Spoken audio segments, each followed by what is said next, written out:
श्री उमा महेश्वराय नमः। ओम श्री विष्णवे नमः। मैं हूँ वामिका और आप सभी को माघ मास की पूर्णिमा व्रत की हार्दिक शुभकामनाएं। आज की इस वीडियो में आप सुनेंगे माघ पूर्णिमा व्रत की संपूर्ण कथा और आरती। अब सुनिए 32वीं पूर्णिमा की व्रत कथा। प्रेम से बोलिए भगवान श्री विष्णु जी की जय, माता लक्ष्मी जी की जय। द्वापर युग में यशोदा माँ ने श्री कृष्ण से कहा कि हे कृष्ण, तुम सारे संसार के उत्पन्न करता, पालनहारी और संहार करता हो। आज मुझे कोई ऐसा व्रत बताओ जिसको करने से मृत्यु लोक में भी स्त्रियों को विधवा होने का भय न रहे तथा यह व्रत सभी मनुष्यों की मनोकामना पूर्ण करने वाला हो। श्री कृष्ण कहने लगे, हे माता, तुमने अति सुंदर प्रश्न किया है। मैं तुम्हें ऐसे एक व्रत के बारे में विस्तार से बताता हूँ। सौभाग्य की प्राप्ति के लिए स्त्रियों को 32 पूर्णिमा व्रत करना चाहिए।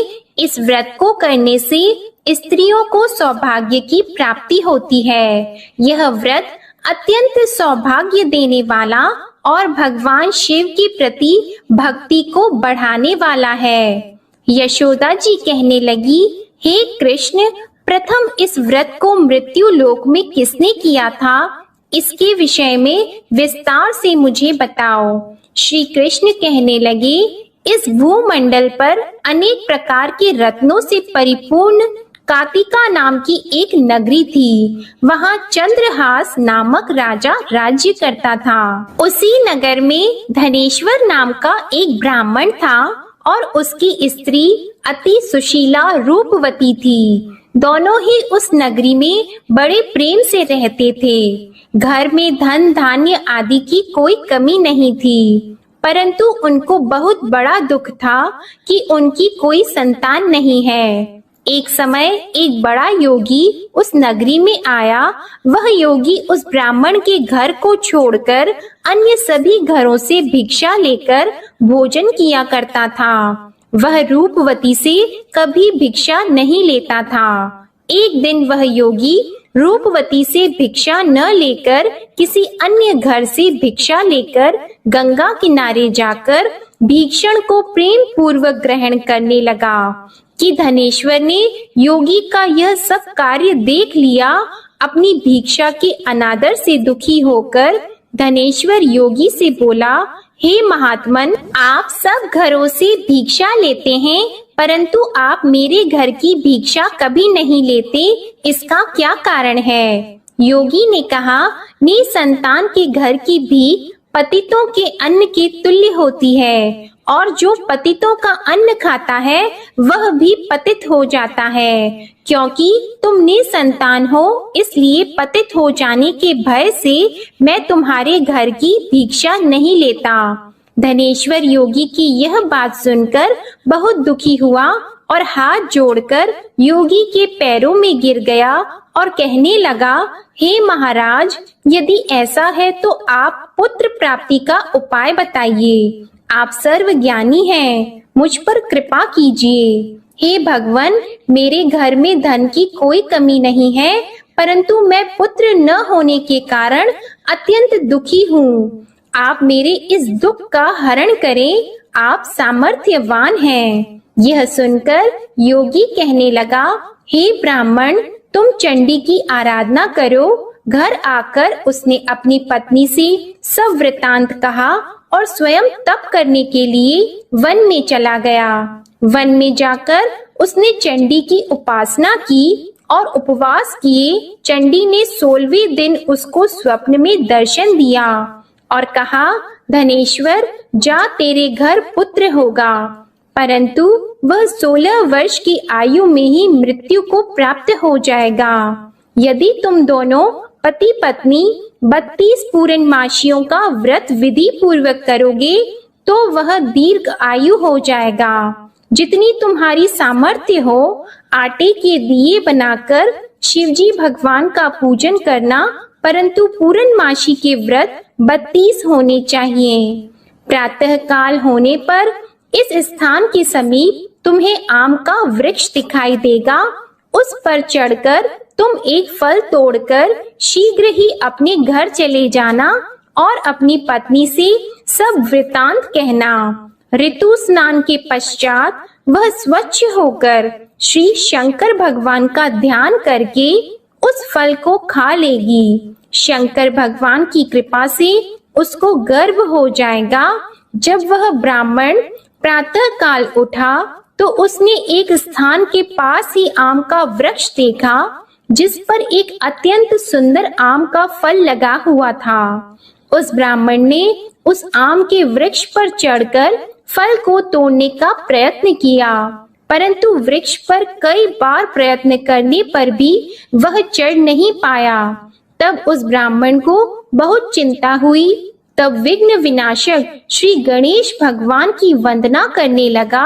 हे दयानिधि, अपने भक्तों के विघ्नों का नाश करके उनके मंगल कार्य को करने वाले, दुष्टों का नाश करने वाले, रिद्धि सिद्धि प्रदान करने वाले, आप मुझ पर कृपा करके इतना बल दें कि मैं अपने मनोरथ को पूरा कर सकूं। इस प्रकार गणेश जी की प्रार्थना करने पर उनकी कृपा से धनेश्वर वृक्ष पर चढ़ गया और उसने सुंदर आम के फल को तोड़ लिया। और धनेश्वर ने सोचा कि वरदान से फल मिला था वो यही है और कोई फल तो दिखाई नहीं दे रहा। धनेश्वर ब्राह्मण ने जल्दी से घर जाकर अपनी पत्नी को वह फल दे दिया और उसकी पत्नी ने अपने पति के कहे अनुसार उस फल को खा लिया और वह गर्भवती हो गई। देवी जी की असीम कृपा से उसे एक अत्यंत सुंदर पुत्र उत्पन्न हुआ, जिसका नाम उन्होंने देवी दास रखा। माता पिता के हर्ष और शोक के साथ वह बालक शुक्ल पक्ष के चंद्रमा के भांति अपने पिता के घर में बड़ा होने लगा। माता भवानी की कृपा से वह बालक बहुत ही सुंदर, सुशील, विद्या पढ़ने में बहुत ही निपुण हो गया।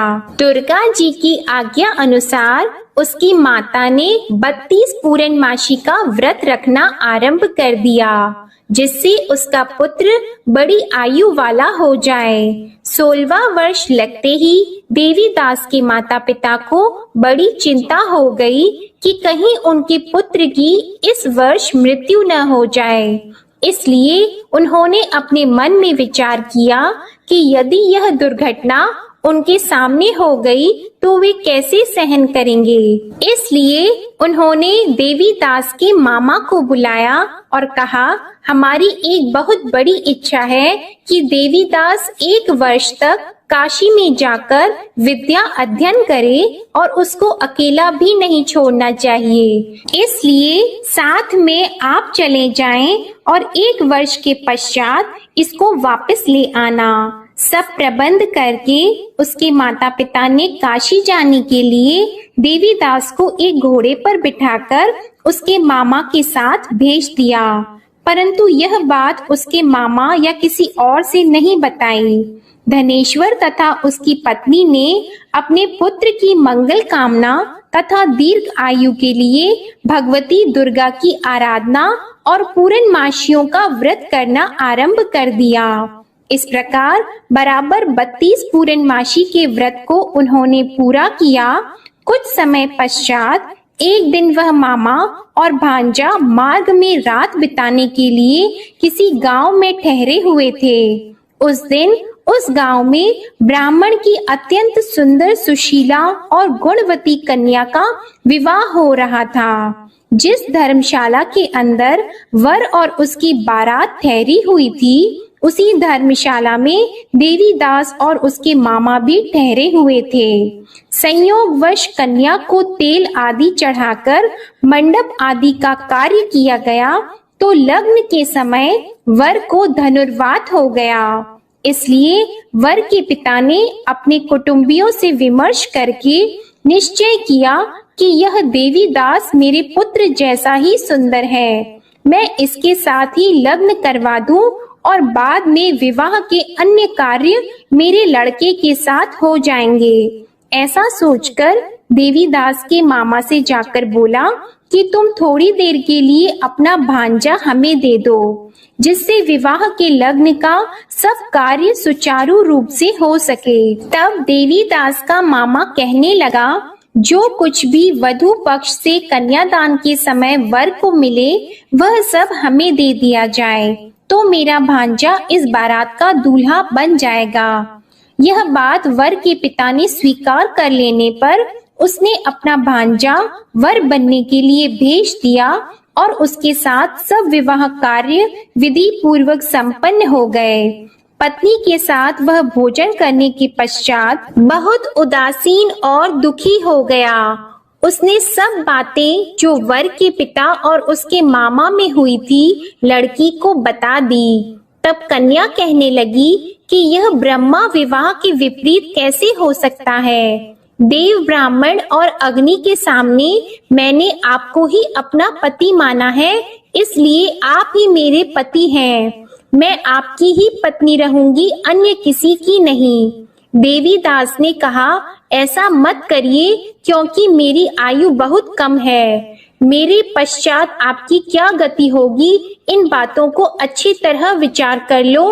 परंतु वह दृढ़ विचारों वाली लड़की थी। वह बोली, जो आपकी गति होगी वही मेरी गति होगी। प्रातः काल देवीदास ने अपनी पत्नी को 3 नागों से जड़ी हुई एक अंगूठी दी, एक रुमाल दिया और बोला, हे प्रिय, इसे लो और संकेत समझकर स्थिर चित्त हो जाओ। मेरा मरण और जीवन जानने के लिए एक पुष्प वाटिका बना लो। उसमें सुगंधी वाली एक नव मल्लिका लगाओ और उसको प्रतिदिन जल से सींचा करो और आनंद के साथ खेलो कूदो और उत्सव मनाओ। जिस समय और जिस दिन मेरा प्राणात होगा यह फूल सूख जाएंगे और जब यह फिर से हरे हो जाएं, तो समझ लेना मैं जीवित हूँ। यह बात निश्चय करके समझ लेना, इसमें कोई भी संशय नहीं है। इतना कहकर देवीदास वहां से चला गया और प्रातः काल होते ही वहां पर गाजे बाजे बजने लगे और जिस समय विवाह कार्य समाप्त करने के लिए वर तथा सब बाराती मंडप में आए, तो कन्या ने वर को भली प्रकार से देखकर अपने पिता से कहा, यह मेरा पति नहीं है। मेरा पति वही है जिसके साथ रात्रि में मेरा पानी ग्रहण हुआ था। इसके साथ मेरा विवाह नहीं हुआ है। यदि यह वही पुरुष है तो बताइए कि मैंने इसको क्या दिया। वधू पक्ष और कन्या पक्ष कन्यादान के समय जो आभूषण आदि दिए गए थे वो दिखाए तथा रात में क्या गुप्त बातें मैंने इनसे कही वह सब सुनाइए। पिता ने उसके कहे अनुसार वर को बुलाया। कन्या की यह सब बातें सुनकर वह कहने लगा, मैं नहीं जानता। इसके पश्चात लज्जित होकर वह वहां से चला गया और सारी बारात भी अपमानित होकर वहां से लौट गई। भगवान श्री कृष्ण बोले, हे माता, इस प्रकार देवीदास काशी विद्या अर्जन के लिए वहां से चले गए और जब कुछ समय बीत गया तो काल से प्रेरित होकर एक सर्प रात्रि के समय उसको डसने के लिए वहां पर आया। उस विषधर के प्रभाव से उसके शयन का स्थान चारों ओर से विष की ज्वाला से विषैला हो गया, परंतु व्रत के प्रभाव से उसको काट नहीं पाया, क्योंकि पहले ही उसकी माता ने 32 पूर्णमासी का व्रत रखा था। इसके बाद मध्याह्न के समय स्वयं काल वहां आया और उसके शरीर से प्राणों को निकालने का प्रयत्न करने लगा, जिससे वह मूर्छित होकर पृथ्वी पर गिर गया। उसी समय माता पार्वती के साथ भगवान शंकर वहां आ गए। उसको मूर्छित दशा में देखकर माता पार्वती जी ने शंकर जी से प्रार्थना की, हे महाराज, इस बालक की माता ने पहले ही 32 पूर्णिमा का व्रत पूरा किया था, जिसके प्रभाव से आप इसको प्राण दान दें। माँ भवानी के कहने पर भक्त वत्सल भगवान शिव जी ने उसको प्राण दान दे दिया। इस व्रत के प्रभाव से काल को भी पीछे हटना पड़ा और देवीदास स्वस्थ होकर बैठ गया।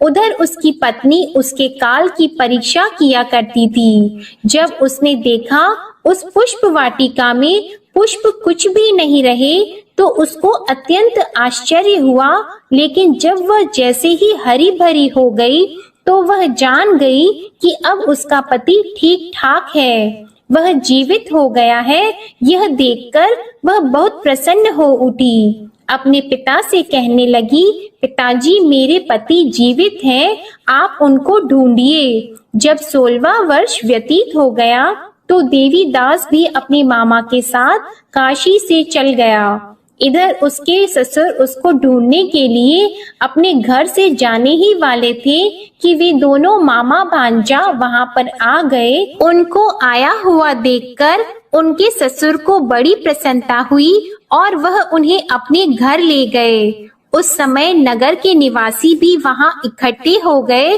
और सबने निश्चय किया कि अवश्य ही इसी बालक के साथ कन्या का विवाह हुआ था। उस बालक को कन्या ने जब देखा तो पहचान लिया कि यह तो वही है जो संकेत करके गया था। कुछ दिन बाद देवीदास ने अपनी पत्नी और मामा के साथ अपने ससुर के घर से बहुत सारे उपहार लेकर अपने माता पिता के घर गए।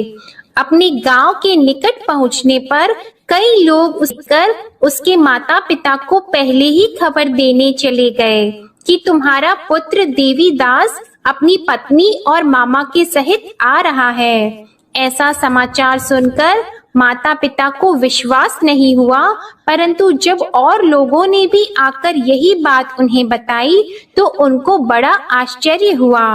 लेकिन थोड़ी देर में देवीदास ने आकर अपने माता पिता के चरणों में अपना सर रखकर प्रणाम किया और उसकी पत्नी ने अपने सास ससुर के चरणों को स्पर्श किया तो माता पिता ने अपने पुत्र और पुत्र वधू को हृदय से लगा लिया और दोनों की आंखों में प्रेम अश्रु बहने लगे। अपने पुत्र और पुत्र वधू के आने की खुशी में धनेश्वर ने बड़ा ही भारी उत्सव किया और ब्राह्मणों को दान दक्षिणा देकर प्रसन्न किया।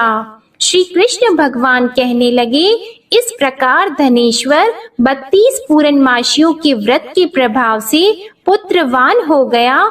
जो भी स्त्रियां 32 पूर्णमासी के व्रत को करती है वे जन्म जन्मांतर में वैधव्य का दुख नहीं भोगती और सदैव सौभाग्यशाली रहती है। व्रत करने वाला चाहे स्त्री हो या पुरुष भगवान शंकर की कृपा से संसार के सकल आनंद भोग कर अंत में आवागमन रहित होकर शिव लोक को प्राप्त होता है। प्रेम से बोलिए श्री लक्ष्मी नारायण भगवान की जय, उमा महेश्वर भगवान की जय। अब सुनिए पूर्णिमा व्रत की दूसरी कथा। पौराणिक कथा के अनुसार एक बार की बात है, किसी नगर में एक सेठ और सेठानी रहते थे। सेठानी प्रतिदिन श्री हरि भगवान विष्णु की पूरी श्रद्धा से पूजा अर्चना किया करती थी, लेकिन उसका पूजा करना उसके पति यानी सेठ को बिल्कुल भी पसंद नहीं था। इसी कारण सेठ ने एक दिन अपनी पत्नी को घर से निकाल दिया। घर से निकाले जाने के बाद सेठानी जंगल की तरफ निकल पड़ी। रास्ते में जाते समय सेठानी ने जंगल में 4 आदमी को देखा जो मिट्टी खोद रहे थे। तब सेठानी उन आदमी के पास गई और उन लोगों से कहा, कृपया आप मुझे किसी काम पर रख लें। इसके बाद चारों आदमी ने सेठानी को नौकरी पर रख लिया। सेठानी के हाथ पांव बहुत ही कोमल थे, इस वजह से काम करते करते उसके हाथ पर छाले पड़ गए। सेठानी के हाथों को देखकर चारों आदमी ने कहा कि तुम यह काम छोड़ दो, तुम किसी अच्छे घर खानदान की लगती हो, इसकी जगह तुम हमारे घर के काम में हाथ बटा दो। सेठानी इस काम के लिए राजी हो गई। फिर वे चारों आदमी सेठानी को अपने घर ले गए। वहाँ चारों आदमी हर दिन 4 मुट्ठी चावल लाते थे और आपस में बांटकर उसे खा लेते थे। यह देखकर सेठानी को बहुत बुरा लगा। अगले दिन सेठानी ने चारों से कहा, सुनो भाई, तुम लोग कल से 4 मुट्ठी की जगह 8 मुट्ठी चावल लेकर आना। सेठानी के कहे अनुसार चारों आदमी अगले दिन 8 मुट्ठी चावल लेकर आए। उस चावल को सेठानी ने पकाकर सबसे पहले भगवान विष्णु को भोग लगाया और फिर चारों आदमियों को परोसा। जब चारों आदमी ने उस भोग लगाए भोजन को खाया तो उन लोगों को बहुत स्वादिष्ट लगा। उन्होंने सेठानी से कहा, बहन, आज जो तुमने खाना बनाया वह बेहद स्वादिष्ट है। इस पर सेठानी ने कहा, यह भोजन भगवान विष्णु का झूठा है, इसी वजह से आप लोगों को यह बहुत स्वादिष्ट लग रहा है। उधर सेठानी के जाने के बाद से सेठ भूखा रहने लगा। आस पड़ोस के लोग उसे देखकर ताने भी मारते थे कि यह आदमी सिर्फ अपनी पत्नी की वजह से ही भोजन किया करता था। ऐसा बार बार सुनने के बाद सेठ एक दिन अपनी पत्नी की तलाश में जंगल की तरफ निकल पड़ा। रास्ते में सेठ को मिट्टी खोदते हुए वही 4 आदमी दिखाई दिए। उसे देखकर सेठ ने कहा, सुनो भाई, क्या तुम मुझे काम पर रख सकते हो? तब चारों आदमी ने उसे काम पर रख लिया, किंतु मिट्टी खोदने से सेठ के हाथों में भी छाले पड़ने लगे, यहाँ तक कि उनके बाल भी उड़ गए। यह देखकर चारों आदमी को सेठ पर दया आ गई और उसने कहा, सुनो भाई, तुम इस काम को छोड़ दो, तुम किसी अच्छे घर के लगते हो, तुम हमारे घर चलो, वहाँ कुछ काम में हाथ बटा लेना। सेठ ने उन चारों की बात मान ली और वह उनके साथ उनके घर चले गए। घर पहुँचने के बाद सेठ ने जैसे ही सेठानी को देखा वह पहचान गए, लेकिन सेठानी घूंघट में थी और सेठ के चेहरे को नहीं देख पाई। इस वजह से वह अपने पति को नहीं पहचान पाई। हर दिन की तरह इस दिन भी सेठानी ने भोजन बनाकर विष्णु भगवान को भोग लगाया और सभी को खाना परोसने लगी। जैसे ही सेठानी सेठ को भोजन देने लगी, तब स्वयं भगवान विष्णु ने सेठानी का हाथ पकड़ लिया और कहा, ये तुम क्या कर रही हो? यह सुनकर सेठानी ने कहा, मैं कुछ नहीं कर रही हूँ, मैं तो बस भोजन दे रही हूँ। भगवान विष्णु ने मेरा हाथ पकड़ लिया है। तब सेठानी से चारों आदमी ने कहा, हमें भी भगवान विष्णु के दर्शन कराओ। इसके बाद सेठानी हाथ जोड़कर भगवान विष्णु से अनुरोध करने लगी, हे प्रभु, आप मेरी तरह इन्हें भी दर्शन दें। तब भगवान विष्णु वहाँ प्रकट हो गए। इस दृश्य को देखते ही सेठ ने सेठानी से क्षमा मांगी और उसे अपने घर साथ चलने को कहा। फिर चारों भाइयों ने बहुत सारा धन देकर अपनी बहन को विदा किया।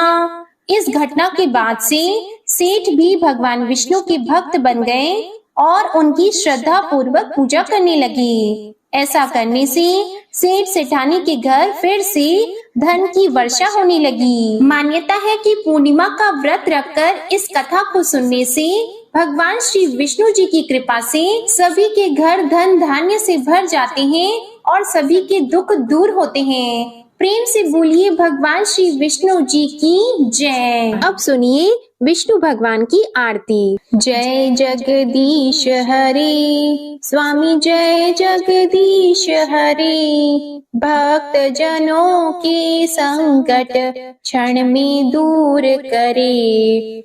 ओम जय जगदीश हरे, जो ध्यावे फल पावे, दुख बिन से मन का, सुख संपत्ति घर आवे, कष्ट मिटे तन का। ओम जय जगदीश हरे, मात पिता तुम मेरी, शरण गहूं किसकी, तुम बिन और न दूजा, आस करूं जिसकी। ओम जय जगदीश हरे, तुम पूर्ण परमात्मा, तुम अंतर्यामी, पार ब्रह्म परमेश्वर, तुम सबके स्वामी। ओम जय जगदीश हरे, तुम करुणा के सागर, तुम पालन करता, मैं मूर्ख खल कामी, कृपा करो भरता। ओम जय जगदीश हरे, तुम हो एक अगोचर, सबके प्राण गणपति, किस विधि मिलूं दयामय, तुमको मैं कुमति। ओम जय जगदीश हरे, दीन बंधु दुख हरता, तुम ठाकुर मेरे, अपने हाथ उठाओ, द्वार पड़ा तेरे। ओम जय जगदीश हरे, विषय विकार मिटाओ, पाप हरो देवा, श्रद्धा भक्ति बढ़ाओ, संतन की सेवा। ओम जय जगदीश हरे, तन मन धन और संपत्ति सब कुछ है तेरा, तेरा तुझको अर्पण क्या लागे मेरा। ओम जय जगदीश हरे, श्री जगदीश स्वामी जी की आरती जो कोई नर गावे, कहत शिवानंद स्वामी, कहत शिवानंद स्वामी, मन वांछित फल पावे। ओम जय जगदीश हरे, जय जगदीश हरे, स्वामी जय जगदीश हरे, भक्त जनों के संकट क्षण में दूर करे। ओम जय जगदीश हरे, ओम जय जगदीश हरे, ओम जय जगदीश हरे। प्रेम से बोलिए भगवान विष्णु जी और माता लक्ष्मी जी की जय। आपको ये कथा पसंद आई हो तो वीडियो को लाइक करिएगा, शेयर करिएगा, कमेंट में भगवान श्री लक्ष्मी नारायण जी और श्री उमा महेश्वर भगवान की जय जरूर लिखिएगा और चैनल को सब्सक्राइब जरूर करिएगा। इसी के साथ श्री सत्यनारायण भगवान की कथा की वीडियो भी हमारे चैनल पर आप जरूर सुनिएगा। जय श्री राधे कृष्णा।